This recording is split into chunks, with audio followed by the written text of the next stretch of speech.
अहोई अष्टमी व्रत कथा और आरती 2025 कार्तिक कृष्ण पक्ष की अष्टमी तिथि पर अहोई माता का पावन दिन। संतान की दीर्घायु सुख समृद्धि के लिए माताएं यह व्रत रखती हैं। शास्त्र के अनुसार अहोई माता की कथा सुनने मात्र से ही हर संकट मिट जाता है और संतान पर आती है माता की कृपा। तो श्रवण करते हैं अहोई अष्टमी व्रत कथा। अगर यह वीडियो अच्छी लगे तो चैनल को सब्सक्राइब और वीडियो को लाइक शेयर अवश्य करें। वीडियो को पूरा देखें। अहोई अष्टमी का व्रत कथा इस प्रकार है। एक साहूकार था जिसके 7 बेटे थे और 7 बहुएं थी। दिवाली से पहले कार्तिक अष्टमी को 7 बहुएं अपनी इकलौती ननद के साथ जंगल में जाकर खदान से मिट्टी खोद रही थी। वहाँ स्याहू की मांग थी। मिट्टी खोदते समय ननद के हाथ से स्याहू का बच्चा मर गया।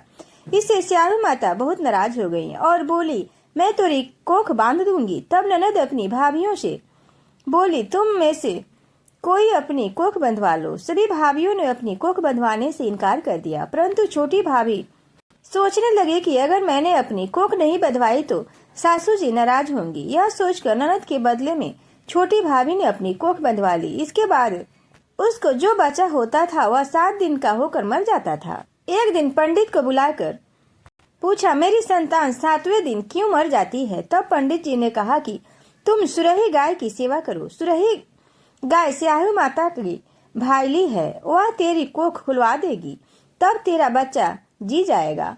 अब वह बहुत जल्दी उठकर चुपचाप सुरही गाय के नीचे साफ सफाई कर आती। सुरही गाय ने सोचा, रोज उठकर कौन मेरी सेवा कर रहा है, सो आज देखूंगी।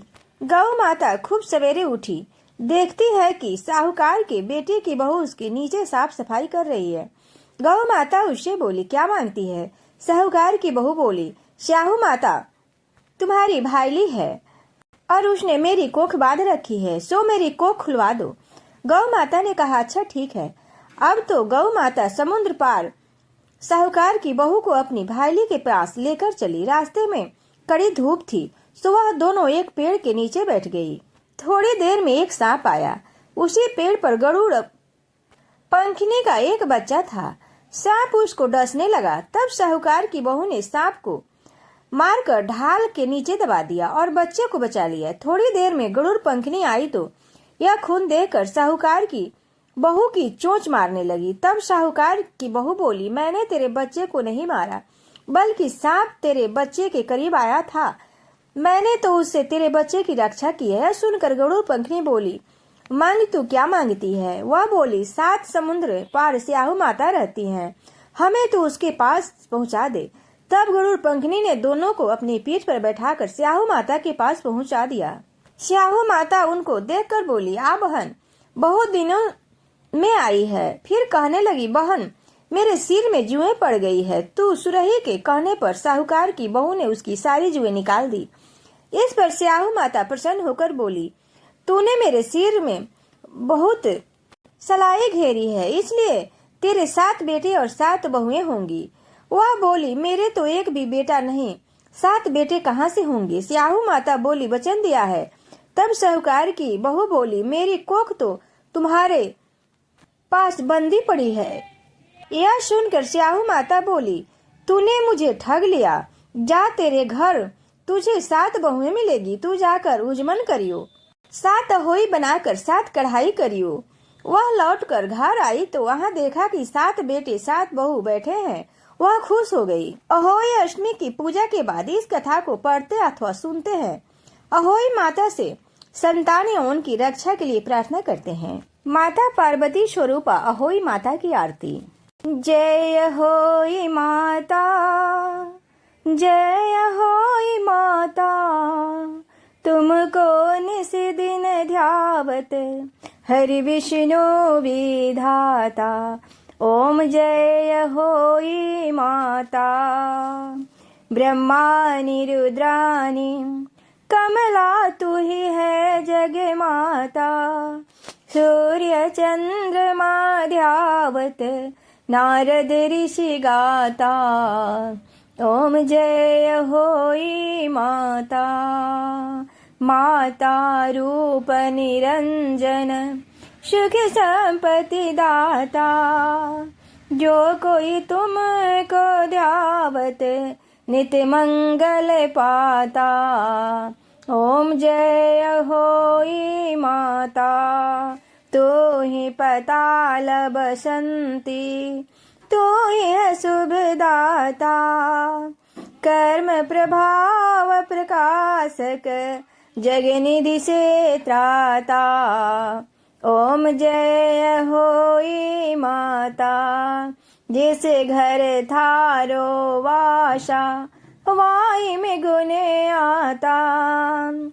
कर न सके सोई कर ले, मन नहीं घबराता।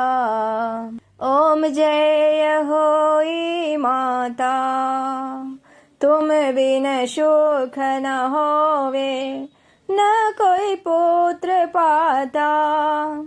खान पान का वैभव, तुम बिन नहीं आता। ओम जय होई माता, शुभ गुण सुंदर योक्ता, क्षीर निधि जाता। रत्न चतुर्दश तो कोई नहीं पाता। ओम जय होई माता, श्री होई माँ की आरती, जो कोई गाता। पूर उमंगति उपजे, पूर उमंगति उपजे, पाप उतर जाता। ओम जय होई माता, मैया जय होई माता। शब बोलो पार्वती स्वरूपा हुई माता की जय, माता पार्वती की जय। 2025 में अहोई अष्टमी का व्रत 13 अक्टूबर सोमवार को रखा जाएगा। अब जान लेते हैं अहोई अष्टमी पर किए जाने वाला उपाय। इससे संतान की सुख समृद्धि बढ़ सकती है, संतान का भाग्य सौभाग्य में बदल सकता है। अहोई अष्टमी के दिन शाम के समय पीपल के पेड़ के नीचे तेल के 5 दीपक जलाएं। अपनी संतान की मंगल कामना करते हुए पेड़ की परिक्रमा करें। इससे संतान हर काम में सफल होता है। इस दिन जो भी भोजन या पकवान बनाएं, उसका एक हिस्सा गाय के लिए निकाल दें और उसे खिलाएं। गाय को भोजन कराना शुभ माना जाता है। इससे संतान को देवी देवताओं का आशीर्वाद मिलता है। अहोई माता को इस दिन लाल फूल अर्पित करें। पूजा के बाद इस फूल को अपनी संतान के हाथों में दे दें और उसे सुरक्षित रखने को कहें। साथ ही गुड़ का भोग लगाकर बच्चों को खिलाएं। इससे उनके जीवन की बाधाएं दूर होती हैं। व्रत और पूजा पूर्ण होने के बाद किसी ब्राह्मण या जरूरतमंद व्यक्ति को दान दक्षिणा दें। इस व्रत का शुभ फल मिलता है और घर में सुख समृद्धि आती है। अहोई अष्टमी के दिन घर में तुलसी का पौधा भी अवश्य लगाएं और फिर उसकी विधिवत पूजा अर्चना करें। ऐसा करने से संतान के जीवन में खुशहाली आती है। इस दिन अहोई माता की पूजा के दौरान दूध भात का भोग लगाकर लाल फूल अवश्य अर्पित करें। लाल फूल हाथ में लेकर अपनी संतान के लिए कामना करें। पूजा पूरी होने के बाद संतान को अपने हाथों से दूध भात का भोग खिलाएं और उसी लाल फूल को संतान को देकर उसे कहीं संभाल कर रखने के कहें। इस उपाय से माता अहोई का आशीर्वाद सदैव इस पर बनी रहती है। अगर आप संतान प्राप्ति की कामना कर रहे हो तो इस दिन पति पत्नी एक साथ व्रत करें। साथ ही इस दिन 7-9 चांदी के मोती की माला बनाकर पूजा के समय अहोई माता को माला पहनाकर फिर संतान प्राप्ति की कामना करें। इस उपाय को करने से दाम्पत्य जीवन में मतभेद भी दूर हो जाते हैं। जय माता दी। माता रानी सभी की संतानों की रक्षा करें।